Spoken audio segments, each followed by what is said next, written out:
पूज्याय राघवेन्द्राय सत्यधर्मरताय च भजतां कल्पवृक्षाय नमतां कामधेनवे. ಸಮಸ್ತ ಶ್ರೀ ಸರಳ ಪರಿಹಾರ ಜ್ಯೋತಿಷಾಲಯ ಸದಸ್ಯರೆಲ್ಲರಿಗೂ ಈ ನಿಮ್ಮ ರಾಘವೇಂದ್ರ ಹರಿತ ಸಕರುಚಿ ಮಾಡುವ ನಮಸ್ಕಾರಗಳು. 2026 ಮಾರ್ಚ್ ತಿಂಗಳ ಭವಿಷ್ಯ ಅಂದರೆ ಈ ಒಂದು 2026 ತಿಂಗಳು ಜನವರಿ ಫೆಬ್ರವರಿ ತುಂಬ ಫಾಸ್ಟಾಗಿ ಮೂವ್ ಆದಂಗಾಗಿದೆ. ಸೊ ಎಲ್ಲರಿಗೂ ಮಾರ್ಚ್ ತಿಂಗಳ ಒಂದು ಭವಿಷ್ಯ, ಈ ಮಾಸಿಕ ಭವಿಷ್ಯಕ್ಕಾಗಿ ಕಾಯ್ತಾ ಇದ್ದೀರಾ. ಸುಮಾರು ಜನರು ವೈಯಕ್ತಿಕವಾಗಿ ಮೆಸೇಜನ್ನು ಹಾಕಿದ್ದೀರಾ, ಗುರುಗಳೇ ಮಾಸಿಕ ಭವಿಷ್ಯ ಇನ್ನು ತಿಳಿಸಿಲ್ಲ ಅಂತ.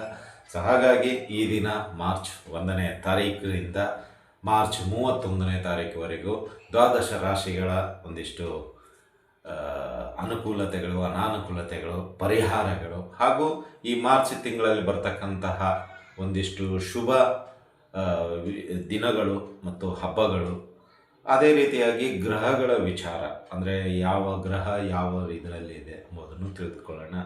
ಈ ಒಂದು ತಿಂಗಳಲ್ಲಿ ತುಂಬ ವಿಶೇಷತೆಯಿಂದ ಕೂಡಿದೆ.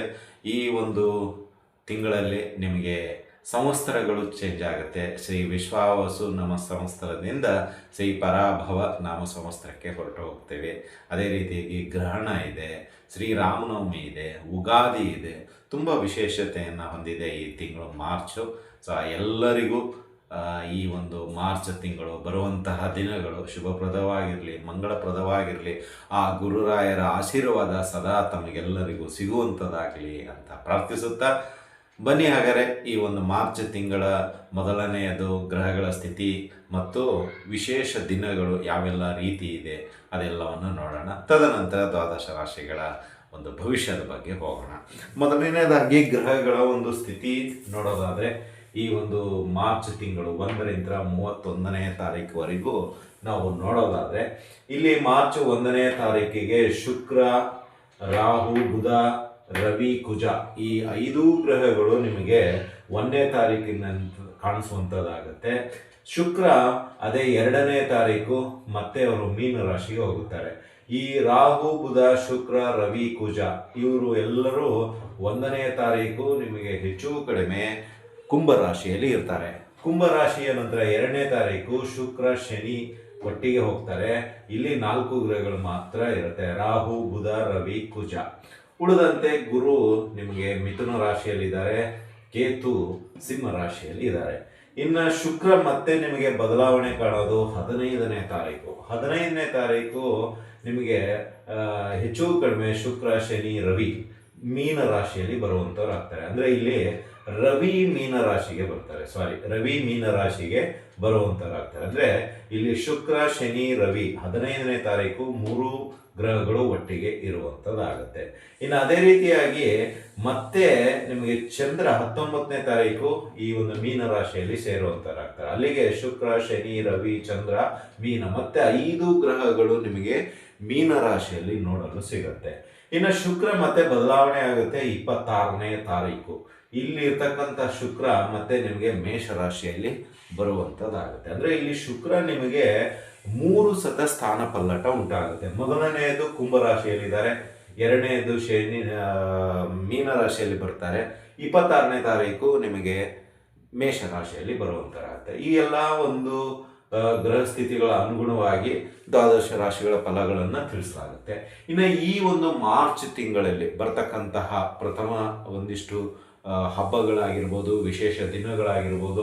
ಮೊದಲನೇದಾಗಿ ಹೋಳಿ ಹುಣ್ಣಿಮೆ ಬರುವಂಥದ್ದಾಗಿದೆ. ತದನಂತರ ಅದೇ ದಿನವೂ ಚಂದ್ರಗ್ರಹಣ ಇದೆ. ಇಲ್ಲಿ ಹೋಳಿ ಹುಣ್ಣಿಮೆ, ಚಂದ್ರಗ್ರಹಣ ಎಲ್ಲವೂ ಸೇರಿದೆ. ಈ ಒಂದು ದಿನದಲ್ಲಿ ತುಂಬ ಜಾಗ್ರತೆಯಿಂದ ಇರಬೇಕಾಗತ್ತೆ. ಸೊ ಅದನ್ನು ನಿಮಗೆ ಮುಂದಿನ ಒಂದು ಫಲಾಫಲಗಳಲ್ಲಿ ತಿಳಿಸ್ಕೊಡಲಾಗುತ್ತೆ. 6ನೇ ತಾರೀಕು ಸಂಕಷ್ಟ ಚತುರ್ಥಿ ಇದೆ. 8ನೇ ತಾರೀಕು ರಂಗಪಂಚಮಿ ಇದೆ.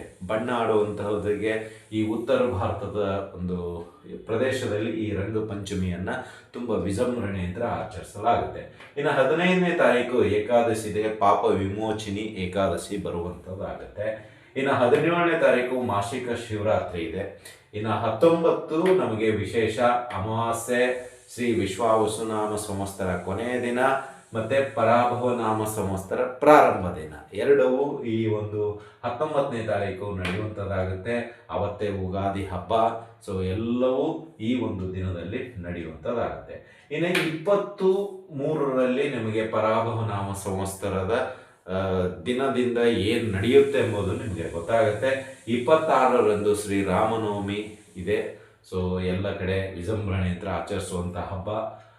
29 ಕಾಮದ ಏಕಾದಶಿ ಇದೆ. ಇದಿಷ್ಟು ಮಾರ್ಚ್ ತಿಂಗಳಲ್ಲಿ ಬರುವಂತಹ ವಿಶೇಷ ದಿನಗಳು. ತದನಂತರ ಮುಂದಿನ ದಿನಗಳಲ್ಲಿ ಇನ್ನೂ ಹೆಚ್ಚಿನ ವಿಶೇಷತೆ ಗುಣಗಳನ್ನು ದಿನಗಳನ್ನು ತಿಳಿಸಲಾಗುತ್ತೆ ಅಂತಲೇ ಹೇಳ್ಬೋದು. ಈ ಒಂದು ಮಾರ್ಚ್ ತಿಂಗಳಲ್ಲಿ ನಿಮಗೆ ಚಂದ್ರಗ್ರಹಣ ಇದೆ, ಅಮಾವಾಸ್ಯೆ ದಿನ, ಯುಗಾದಿ ಹಬ್ಬ ಎಲ್ಲವೂ ಒಂದು ವಿಶೇಷತೆಯಿಂದ ಕೂಡಿದೆ. ಆದರೆ 1ನೇ ತಾರೀಕು ಇವತ್ತಿನಿಂದ 3ನೇ ತಾರೀಕು ಸಾಯಂಕಾಲ ಅಥವಾ ರಾತ್ರಿಯವರೆಗೂ ಸ್ವಲ್ಪ ಜಾಗ್ರತೆ ಅಂತಿರಿ ಎಲ್ಲ ರಾಶಿಯವರು, ದ್ವಾದಶ ರಾಶಿಗಳು. ಯಾಕೆ ಅಂತೇಳಿದರೆ ಚಂದ್ರಗ್ರಹಣ ಇದೆ. ಈ ಚಂದ್ರಗ್ರಹಣದಲ್ಲಿ ಏನಾಗುತ್ತೆ ಅಂದರೆ ಸಣ್ಣ ಪುಟ್ಟ ಅಪಘಾತಗಳಾಗ್ಬೋದು, ಅಥವಾ ಕೆಡುಕುಗಳು ಬಯಸುವಂಥದ್ದಾಗ್ಬೋದು, ಅಥವಾ ದುಷ್ಟಶಕ್ತಿಗಳ ಸಂಹಾರದಿಂದ ನಮಗೆ ಅನೇಕ ರೀತಿಯ ಅಡೆತಡೆಗಳು ಸಂಭವಿಸುವಂಥದ್ದಾಗ್ಬೋದು, ಮತ್ತು ಒಂದಿಷ್ಟು ಕಾರ್ಯಗಳಿಗೆ ಅಡೆತಡೆ ಬರುವಂಥದ್ದಾಗ್ಬೋದು, ಅವಮಾನಗಳು ಜಾಸ್ತಿ ಆಗ್ಬೋದು, ಅಥವಾ ಕೆಲಸ ವಿಘ್ನ ರೀತಿಯಲ್ಲಿ ಪರಾಭವಗೊಳ್ಬೋದು. ಈ ರೀತಿಯಲ್ಲಿ ಕೆಲವು ಕಹಿ ಘಟನೆಗಳು ನಡೆಯುವಂಥದ್ದಾಗುತ್ತೆ. ಸಾವು ನೋವುಗಳು ಅತಿಯಾಗಿ ಬರುವಂಥದ್ದಾಗುತ್ತೆ. ಈಗ ನೋಡಿ, ಗ್ರಹಣದ ಹಿಂದಿನ ದಿನದ ಅಂದರೆ ಗ್ರಹಣದ ಹಿಡಿಯೋ ಒಂದು 4 ದಿನ ಮುಂಚೆನೇ ಇರಾನ್ ಅಮೇರಿಕ ಯುದ್ಧಗಳು ಪ್ರಾರಂಭ ಆಗಿದೆ. ಅದೇ ರೀತಿ ಕೆಲವು ಪ್ರದೇಶಗಳಲ್ಲಿ ಸಾವು ನೋವುಗಳು ಇನ್ನೂ ಜಾಸ್ತಿ ಆಗುತ್ತೆ. ಬೇರೆ ಬೇರೆ ಪ್ರದೇಶಗಳ ಅನುಗುಣವಾಗಿ ನೋಡೋದಾದರೆ ಈ ಒಂದು 1ರಿಂದ 5ನೇ ತಾರೀಕುವರೆಗೂ ಸ್ವಲ್ಪ ತುಂಬ ಈ ಅಪಘಾತಗಳಾಗಿರ್ಬೋದು, ಅಥವಾ ಈ ಅಲ್ಲಿ ಇಲ್ಲಿ ಗಲಾಟೆಗಳಾಗಿರ್ಬೋದು, ಎತ್ತಿ ಕಟ್ಟುವಂಥದ್ದಾಗ್ಬೋದು, ವೃಥ ಒಂಥರ ಸುಮ್ಮನೆ ಜಗಳಾಟಗಳು ಆಗ್ಬೋದು. ಈ ಎಲ್ಲ ಸನ್ನಿವೇಶಗಳು ನೀವು ಸುತ್ತಮುತ್ತ ನೋಡ್ತಾ ಇದ್ದೀರಾ. ಇತ್ತೀಚೆಗೆ ಕರ್ನಾಟಕದ್ದನ್ನು ನೋಡ್ಬೋದು, ಬಾಗಲಕೋಟೆಲ್ಲಾಗಿದೆ, ಇವತ್ತು ಕೊಡಗುನಲ್ಲಾಗಿದೆ. ಅಂದರೆ ಮತೀಯ ಗಲಾಟೆ, ಮತಾಂತರ ಗಲಾಟೆ, ಅಥವಾ ಒಬ್ಬ ಜಾತಿ ಮೇಲೆ ಇನ್ನೊಬ್ಬ ಜಾತಿ, ಅಥವಾ ಏನೋ ಸುಮ್ಮನೆ ಒಂದೊಂದು ರೀತಿಯಲ್ಲಿ ಎಲ್ಲೋ ಹೋಗ್ತಾ ಇರೋದು, ಕೈಗೆ ಹಿಡಿತ ಸಿಗದೇ ಇರುವಂಥದ್ದಾಗ್ಬೋದು, ಉದ್ವಿಗ್ನ ಜಾಸ್ತಿ ಆಗ್ಬೋದು, ಒಂದು ರೀತಿಯಲ್ಲಿ ಮಾತಿನ ಒಂದು ಭರಾಟೆಯಲ್ಲಿ ಶತ್ರುಗಳು ಅತಿಯಾಗಿ ಹುಟ್ಕೊಳ್ಬೋದು. ಈ ರೀತಿಯೆಲ್ಲ ಪರಿಣಾಮಗಳು ಈ ಒಂದು ಮಾರ್ಚ್ ತಿಂಗಳಲ್ಲಿದೆ. ಹಾಗಾಗಿ ನಾವು ಹೇಳೋದಿಷ್ಟೇ, 1ರಿಂದ 5ನೇ ತಾರೀಕುವರೆಗೂ ಆದಷ್ಟು ಸೂಕ್ಷ್ಮತೆ ಹೊಂದಿರುವ ಜಾಗದವನ್ನು ಅವಾಯ್ಡ್ ಮಾಡ್ಕೊಳ್ಳಿ, ಮತ್ತು ನಿಮ್ಮದೇ ಆದಂಥ ಕಟ್ಟು ಬಾಧೆಗಳಲ್ಲಿ ಇರಿ. ಅಂದರೆ ಒಂದು ಪ್ರೊಟೆಕ್ಷನಲ್ಲಿ ಇರಿ, ಮತ್ತು ಎಲ್ಲರ ಒಂದು ಸಂಪರ್ಕದ ಹೊಂದಿರಿ. ಅಂದರೆ ಕುಟುಂಬ ಸದಸ್ಯರು ಅಥವಾ ನಿಮ್ಮ ಸ್ನೇಹಿತರು, ನೀವು ಎಲ್ಲಿ ಹೋಗ್ತೀರಾ ನಿಮ್ಮ ಲೊಕೇಶನ್ ಆನ್ ಮಾಡ್ಕೊಳ್ಳಿ. ಅಥವಾ ನೀವು ಏನೇ ಮಾಡಬೇಕಾದ್ರೂ ಆ ಒಂದು ಗಂಭೀರ ಸನ್ನಿವೇಶ ಏನಾದರೂ ಕಾಣಿಸಿದ್ದೆ ಅದರಲ್ಲಿ ಇಮಿಡಿಯೇಟ್ಲಿ ನಿಮ್ಮ ಒಂದು ಫೋನ್ ಮಾಡಿ ನಿಮ್ಮ ಲೊಕೇಶನ್ನ ಶೇರ್ ಮಾಡಿ. ಅಂದರೆ ಆವಾಗ ನೀವು ಎಲ್ಲಿದ್ದೀರ ಎಂಬುದು ಗೊತ್ತಾಗುತ್ತೆ, ಮತ್ತು ಕಂಡುಹಿಡಿಯಲು ಈಸಿ ಆಗುತ್ತೆ ಅಂತಲೂ ಹೇಳ್ಬೋದು. ಇನ್ನು ಇದೇ ರೀತಿಯಾಗಿ ಬೇರೆ ಬೇರೆ ಗಲಾಟೆ ಒಂದು ಇದರಲ್ಲಿ ಭಾಗಿಯಾಗಲು ಹೋಗಬೇಡಿ. ಇನ್ನು ನಿಮಗೆ ಈ ಒಂದು 5 ದಿನದಲ್ಲಿ ತುಂಬ ಬದಲಾವಣೆಗಳಾಗುವಂಥದ್ದಾಗಿದೆ. ಎತ್ತಿ ಕಟ್ಟುವಂಥದ್ದು, ಗಲಾಟೆ, ಮತ್ತು ಸರಿಯಾದ ಸಮಯಕ್ಕೆ ಮನೆಗೆ ಹೋಗದೇ ಇರುವಂಥದ್ದು, ಅಥವಾ ಸಣ್ಣ ಪುಟ್ಟ ಒಂದು ಜಗಳದಲ್ಲಿ ಪಾಲ್ಗೊಂಡೋದ್ರಿಂದ ಮುಂದಿನ ದಿನಗಳು ನಿಮಗೆ ಅಲೆದಾಡುವಂಥದ್ದಾಗ್ಬೋದು. ಈ ಎಲ್ಲವೂ ಮಿಶ್ರಿತಗೊಂಡಿದೆ. ಮತ್ತು ಈ ಒಂದು ಗ್ರಹಣದ ಒಂದು ಪ್ರಭಾವ ಅಂದರೆ ಈ ದುಷ್ಟ ಒಂದು ಶಕ್ತಿಗಳು ಎಲ್ಲ ಕಡೆ ಇರೋದರಿಂದ ನಮಗೆ ಸಣ್ಣ ಪುಟ್ಟ ಒಂದು ರೀತಿಯಲ್ಲಿ ಮಾನಸಿಕ ಹಿಂಸೆ ಕೊಡುವಂಥದ್ದು ಇರುತ್ತೆ. ಹಾಗಾಗಿ ದಯವಿಟ್ಟು ತಮ್ಮ ಎಲ್ಲರಲ್ಲೂ ಕೇಳ್ಕೊಳ್ಳೋದಿಷ್ಟೇ, ದೂರದ ಪ್ರಯಾಣವನ್ನು ಅವಾಯ್ಡ್ ಮಾಡಿ, ಅತಿಯಾಗಿ ಮಾತನಾಡುವುದನ್ನು ಅವಾಯ್ಡ್ ಮಾಡಿ, ದುಷ್ಟ ಶಕ್ತಿಗಳು ಅಥವಾ ದುಷ್ಟರ ಸಹವಾಸವನ್ನು ಕಡಿಮೆ ಮಾಡಿಕೊಳ್ಳಿ, ಮತ್ತು ಅತಿಯಾದ ಖರ್ಚುಗಳು ಮಾಡುವಂಥದ್ದಿದ್ದರೆ ದಯವಿಟ್ಟು ಕಡಿಮೆ ಮಾಡಿಕೊಳ್ಳಿ. ಇನ್ನು ನಿಮ್ಮ ಯಾವುದಾದ್ರೂ ಶುಭ ಕಾರ್ಯ ಅಥವಾ ಇನ್ವೆಸ್ಟ್ಮೆಂಟು ಅಥವಾ ಬಿಸ್ನೆಸ್ಸು ಅಥವಾ ಮತ್ತೊಂದು ಮಗದೊಂದು ದುಡ್ಡು ನೀವು ಇನ್ವೆಸ್ಟ್ಮೆಂಟ್ ಮಾಡೋದಂತಿದ್ದರೆ ದಯವಿಟ್ಟು 5ನೇ ತಾರೀಕುವರೆಗೂ ಮಾಡಲು ಹೋಗಬೇಡಿ. ಶುಭಕರವಾದ ದಿನಗಳು ಇಲ್ಲ. ನೀವು ಹಾಕಿರತಕ್ಕಂಥ ದುಡ್ಡು ಅಥವಾ ಇನ್ವೆಸ್ಟ್ಮೆಂಟು ಹೊಳೆಯಲ್ಲಿ, ನದಿಯಲ್ಲಿ ಹುಣಸೆಹಣ್ಣು ತೊಳೆದ ರೀತಿಯಲ್ಲಿ ಇರುತ್ತೆ. ಅಂದರೆ ಯಾವುದಕ್ಕೂ ಉಪಯೋಗ ಇಲ್ಲ. ಹಾಗಾಗಿ ದಯವಿಟ್ಟು ಇದರ ಬಗ್ಗೆ ಸ್ವಲ್ಪ ಗಮನ ಕೊಡಿ. ಈ ಮಾರ್ಚ್ ತಿಂಗಳಲ್ಲಿ 5ನೇ ತಾರೀಕುವರೆಗೂ ಸ್ವಲ್ಪ ತಾಳ್ಮೆಯಿಂದ ಇರೋದು ಉತ್ತಮ. ಅಂತಲೇ ಹೇಳ್ಬೋದು. ಸೊ ವಿವರಣೆ ಮತ್ತೆ ಮುಂದಿನ ದಿನಗಳಲ್ಲಿ ಇನ್ನೂ ಹೆಚ್ಚಿನದು ಕೊಡೋದಿದೆ. ಈಗ ದ್ವಾದಶ ರಾಶಿಗಳ ಭವಿಷ್ಯವನ್ನು ನೋಡೋಣ. ಸೊ ಯಾವೆಲ್ಲ ರಾಶಿಗಳಿಗೆ ಅನುಕೂಲ ಇದೆ, ಯಾವೆಲ್ಲ ರಾಶಿಗಳಿಗೆ ಅನಾನುಕೂಲ ಇದೆ, ಪರಿಹಾರಗಳು ಯಾವೆಲ್ಲ ರೀತಿಯಲ್ಲಿರುತ್ತೆ, ಅದೆಲ್ಲವನ್ನು ಒಂದೊಂದಾಗಿ ಮೇಷರಾಶಿಯಿಂದ ಮೀನರಾಶಿಯವರೆಗೂ ನೋಡಿ.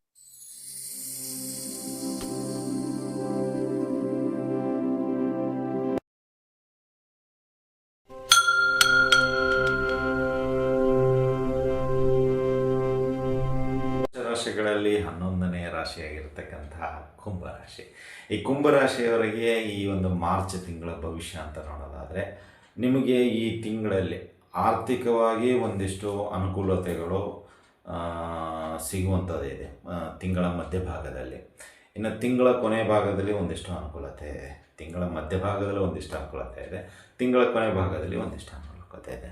ಇನ್ನು 1ರಿಂದ 10ನೇ ತಾರೀಕುವರೆಗೂ ಸ್ವಲ್ಪ ಅನಾರೋಗ್ಯದ ಸಮಸ್ಯೆ ಕಾಡುವಂಥದ್ದಾಗುತ್ತೆ, ಕುಟುಂಬದಲ್ಲಿರುವತಕ್ಕಂಥ ವೈಯಕ್ತಿಕ ಸಮಸ್ಯೆಗಳು ಹೈಲೈಟ್ ಆಗುವಂಥದ್ದಾಗುತ್ತೆ, ಉದ್ಯೋಗದಲ್ಲಿ ಸ್ವಲ್ಪ ಕಿರಿಕಿರಿ ಬರುವಂಥದ್ದಾಗುತ್ತೆ, ವ್ಯಾಪಾರದಲ್ಲಿ ಸ್ವಲ್ಪ ಕಿರಿಕಿರಿ ಉಂಟಾಗುತ್ತೆ, ಇನ್ನು ಮನೆಯಲ್ಲಿ ಒಂದಿಷ್ಟು ಕಿರಿಕಿರಿ ಈ 1ರಿಂದ 15.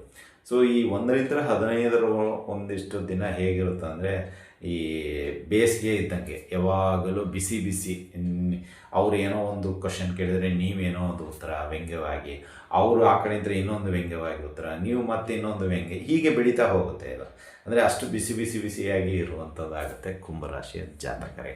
ಅಂದರೆ ಇಲ್ಲಿ ನಿಮ್ಮ ಊಹೆಗೆ ತಕ್ಕಂತಹ ಉತ್ತರ ಸಿಗದೇ ಇದ್ದಾಗ ಪ್ರಚೋದನೆಗೊಳಗಾಗ್ಬಿಡ್ತೀರ. ಏನೋ ಬೇಡದೇ ಇರೋ ವಿಷಯನ ಏನೋ ಒಂದು ವಿಷಯದಲ್ಲಿ ಜೊತೆಗೆ ತರ್ಕ ಹಾಕೊಂಡ್ಬಿಡುತ್ತೆ. ಸೊ ಅವರು ಕೋಪಗೊಂಡು ಮತ್ತೆ ಅದಕ್ಕೊಂದು ಏನೋ ವಿಸ್ತಾರವಾಗಿ ಅವರು ಉತ್ತರ ಕೊಡೋದು, ಇದು ಹೀಗೆ ಮುಂದುವರಿತಾನೇ ಬರುತ್ತೆ. ಇಲ್ಲಿ ನಿಮಗೂ ಲಾಭ ಇಲ್ಲ, ಅವರಿಗೂ ಲಾಭ ಇಲ್ಲದ ರೀತಿಯಲ್ಲಿ ದಿನಗಳನ್ನು ಕಳಿಬೇಕಾಗತ್ತೆ ಕುಂಭರಾಶಿಯವರು ಅಂತಲೇ ಹೇಳ್ಬೋದು. ಇಲ್ಲಿ ಗ್ರಹಣದ ನಂತರ ಒಂದಿಷ್ಟು ನಿಮಗೆ ಅನುಕೂಲತೆಯೂ ಇದೆ, ಅನಾನುಕೂಲತೆಯೂ ಇದೆ. ಈ ವೃತ್ತಿಯಲ್ಲಾಗಿರಲಿ, ಸಾಮಾಜಿಕವಾಗಿರಲಿ, ರಾಜಕೀಯವಾಗಿರಲಿ, ಇಲ್ಲಿ ಸಮ ಪ್ರಮಾಣದಲ್ಲಿ ಎಷ್ಟೇ ಅನುಕೂಲ ಅಷ್ಟೇ ಕಷ್ಟನೂ ಇದೆ ಅಂತಲೇ ಹೇಳ್ಬೋದು. ಇನ್ನು ಈ ತಿಂಗಳಲ್ಲಿ ಇನ್ನೂ ಒಂದು ಖುಷಿ ವಿಚಾರ ಅಂತ ಹೇಳಿದರೆ, ದೂರದ ಪ್ರಯಾಣದಿಂದ ನಿಮಗೆ ಲಾಭ ಸಿಗುವಂಥದ್ದಾಗುತ್ತೆ. ಆ ಒಂದು ಪ್ರಯಾಣದಿಂದ ನಿಮ್ಮ ಒಂದು ವ್ಯಕ್ತಿತ್ವ ಎತ್ತರ ಹಂತಕ್ಕೆ ಹೋಗುವಂಥದ್ದು ಖಂಡಿತವಾಗೂ ಇದೆ. ಇನ್ನು ತಿಂಗಳ ಕೊನೆಯ ಭಾಗದಲ್ಲಿ ಒಂದಿಷ್ಟು ಅವಕಾಶಗಳು ಖಂಡಿತವಾಗಿ ನಿಮಗೆ ಸಿಗುವಂಥದ್ದು ಇದೆ. ಅದು ನಿಮಗೆ ಮುಂದಿನ ತಿಂಗಳಿಗೆ ಕ್ಯಾರಿ ಫಾರ್ವರ್ಡ್ ಆಗುತ್ತೆ. ಅಂದರೆ ಒಳ್ಳೆಯ ವಿಷಯಗಳು ನಿಮಗೆ ಸಿಗುವಂಥದ್ದಾಗುತ್ತೆ, ಒಳ್ಳೆಯ ದಿಕ್ಸೂಚಿ ಅಂತ ಹೇಳ್ಬೋದು, ಒಳ್ಳೆಯ ಮಾರ್ಗದರ್ಶನ ಅಂತ ಹೇಳ್ಬೋದು. ಅದು ತಿಂಗಳ ಕೊನೆಯ ಭಾಗದಲ್ಲಿ ಸಿಗುವಂಥದ್ದಿದೆ. ಸೊ ಅದೊಂದು ಸಿಕ್ಕರೆ ನಿಮಗೆ ಇಡೀ ಮುಂದೆ ಲೀಡ್ ಮಾಡುವಂತಹ ಒಂದು ಡ್ರೀಮ್ ಅಂತಲೇ ಹೇಳ್ಬೋದು. ಸೊ ಹಾಗಾಗಿ ಇದು ಒಂದಿದೆ. ಇನ್ನು ಈ ಒಂದು ತಿಂಗಳಲ್ಲಿ ಕೆಲವು ಸಣ್ಣ ಪುಟ್ಟ ಅಪಘಾತಗಳು ಉಂಟಾಗುತ್ತೆ. ಮನೆಯಲ್ಲಿ ಸ್ಟೆಪ್ಸ್ ಹತ್ತಬೇಕಾದ್ರೆ ಕಾಲು ಜಾರಿ ಬಿದ್ದು ಒಂದಿಷ್ಟು ಏಟು ಬೀಳುವಂಥದ್ದಾಗ್ಬೋದು, ಅಥವಾ ನೀವು ಏನೋ ಅಡುಗೆ ಮಾಡಲಿಕ್ಕೆ ಹೋಗಿ ಒಗ್ಗರಣೆಯನ್ನು ಸಿಡಿದು ಎಣ್ಣೆ ಸಿಡಿದು ಏನೋ ಒಂದು ಕಲೆ ರೀತಿಯಲ್ಲಿ ಆಗುವಂಥದ್ದಾಗ್ಬೋದು, ಅಥವಾ ನೀವು ಏನೋ ಯಾರೋ ನೀವು ಫುಟ್ಪಾತ್ ಮೇಲೆ ಹೋಗ್ತಾಯಿದ್ರೆ ಯಾವುದೋ ಗಾಡಿ ಬಂದು ಗುದ್ದುವಂಥದ್ದಾಗ್ಬೋದು. ಅಂದರೆ ಇಲ್ಲಿ ಶನಿಯ ಪ್ರಭಾವದಿಂದ, ಅಂದರೆ ಇಲ್ಲಿ ಕುಂಭರಾಶಿಯವರಿಗೆ ಈ ಸಾಡೆಸ ಶನಿ ಕೊನೆ ಹಂತ ಇದೆ. ಇಲ್ಲಿ ಏನಾಗುತ್ತೆ ಅಂದರೆ, ಪ್ರತಿ ತಿಂಗಳಲ್ಲೂ ಒಂದು ಸಣ್ಣದ ಚುಕ್ಕೆ ಅಷ್ಟಾದರೂ ಗಾಯ ಮಾಡಿ ಹೋಗ್ತಾನೆ. ಹಾಗಾಗಿ ಈಗ ಗ್ರಹಣ ಬಂದಿರೋದರಿಂದ ಏನಾಗುತ್ತೆ ಅಂದರೆ, ನಿಮಗೆ ಈ ಸಣ್ಣ ಪುಟ್ಟ ಅಪಘಾತಗಳಾಗ್ಬೋದು, ಬೀಳ್ಬೋದು, ಬೆಂಕಿ ಅಥವಾ ಕಿಡಿ ಅಥವಾ ಈ ಎಣ್ಣೆ ಮೈ ಮೇಲೆ ಬಿದ್ದಾಗ ಏನಾಗುತ್ತೆ, ಅದು ಕಲೆಯ ರೀತಿಯಲ್ಲಿರುತ್ತೆ. ಅಥವಾ ಸಣ್ಣದೊಂದು ಆಪ್ರೇಷನ್, ಏನೋ ಒಂದು ಈಗ ಸ್ಟಿಚಿಂಗ್ ಅಂತೀವಲ್ಲ ಅದೇ ರೀತಿಯಲ್ಲಾದರೂ ಆಗ್ಬೋದು. ಅಥವಾ ಯಾವುದೋ ಒಂದು ಪ್ರಾಣಿ ಹಿಂಗೆ ಪರ್ಚಿಕೊಂಡು ಹೋದಾಗ ಅದು ಸ್ಕಿನ್ ಏನಾಗುತ್ತೆ, ಏನೋ ಗಾಯದ ರೀತಿಯಲ್ಲಿರುತ್ತೆ, ಆ ರೀತಿಯಲ್ಲಿ ಇರುತ್ತೆ ಒಟ್ಟಿನಲ್ಲಿ. ಅಂದರೆ ಎಲ್ಲೋ ಒಂದು ಸ್ವಲ್ಪ ದೇಹಕ್ಕೆ ಏನಾದರೂ ಅಳುಕುತನ ಅಂತ ಹೇಳೋಕ್ಕೆ ಅದು ಆಗುವಂಥದ್ದಿದೆ. ಹಾಗಾಗಿ ಸ್ವಲ್ಪ ಕುಂಭರಾಶಿಯವರು ಅದನ್ನ ಬಗ್ಗೆ ಮುತುವರ್ಜಿ ವಹಿಸ್ಕೊಳ್ಳಿ ಅಂತಲೇ ಹೇಳ್ಬೋದು. ಇನ್ನು ಓವರಾಲಾಗಿ ನೋಡೋದಾದರೆ 50-50 ಇದೆ. ಸಾಧ್ಯವಾದಷ್ಟು ಅನುಕೂಲನೂ ಇದೆ, ಅಸಾಧ್ಯವಾದಷ್ಟು ಅನಾನುಕೂಲನೂ ಇದೆ. ಹಾಗಾಗಿ ಸ್ವಲ್ಪ ಧೈರ್ಯವಾಗಿರಿ. ಅಷ್ಟು ಏನಂತೀರ, ಸಾಡೆಸ ಶನಿ ಕೊನೆ ಹಂತದಲ್ಲಿದೆ. ಇನ್ನೊಂದಿಷ್ಟು ದಿನಗಳ ಕಾಲ ಅದು ಮುಗಿದಾದ್ಮೇಲೆ ನಿಮ್ಮನ್ನು ಒಳ್ಳೆಯ ಹಂತಕ್ಕೆ ಹೋಗುವಂಥದ್ದಾಗುತ್ತೆ. ಸ್ವಲ್ಪ ತಾಳ್ಮೆ ವಹಿಸ್ಕೊಳ್ಳಿ, ಯಾವುದಕ್ಕೂ ಸಿಡುಕುತನ ಬೇಡ ಅಂತಲೇ ಹೇಳ್ಬೋದು. ಇದಾಗಿತ್ತು ಈ ತಿಂಗಳ ಭವಿಷ್ಯ. ಇನ್ನು ಪರಿಹಾರದ ವಿಷಯಕ್ಕೆ ಬರೋದರೆ, ನೀವು ಶನಿ ಮಹಾತ್ಮೆ, ಶನಿ ದೇವರ ಸ್ತೋತ್ರ, ಶನಿ ದೇವರಿಗೆ ಸಂಬಂಧಪಟ್ಟಂತಹ ದಾನಗಳು, ಶನಿ ದೇವರಿಗೆ ಬಂದಂಥ ಸೇವೆಗಳನ್ನು ಮಾಡಿಸಿ. ಇದರಿಂದ ನಿಮ್ಮ ಮನಸ್ಸಿನ ಭಾರ, ಸಮಸ್ಯೆಗಳು ಕ್ರಮೇಣ ಕಡಿಮೆ ಆಗುತ್ತೆ ಅಂತಲೇ ಹೇಳ್ಬೋದು. ಇದಾಗಿತ್ತು ಈ ತಿಂಗಳ ಭವಿಷ್ಯ. ನಿಮ್ಗೆ ಇಷ್ಟ ಆದರೆ ಲೈಕ್ ಮಾಡಿ, ಜಾಸ್ತಿ ಇಷ್ಟ ಆದರೆ ಶೇರ್ ಮಾಡಿ, ಹಾಗೂ ನಮ್ಮ SSP ಯೂಟ್ಯೂಬ್ ಚಾನಲನ್ನು ಬೆಂಬಲಿಸಿ ಅಂತ ಹೇಳುತ್ತಾ ಎಲ್ಲ ವಿಷಯ ಮುಗಿಸ್ತಾ ಇದ್ದೀವಿ. ಮತ್ತು ಮುಂದಿನ ರಾಶಿಯಲ್ಲಿ ಭೇಟಿಯಾಗೋಣ. ಅಲ್ಲಿವರೆಗೂ ಶುಭಮಸ್ತು, ಶುಭಂ ಭೂಯಾತ್, ಸರ್ವೇ ಜನಃ ಸುಖಿನೋ ಭವಂತು.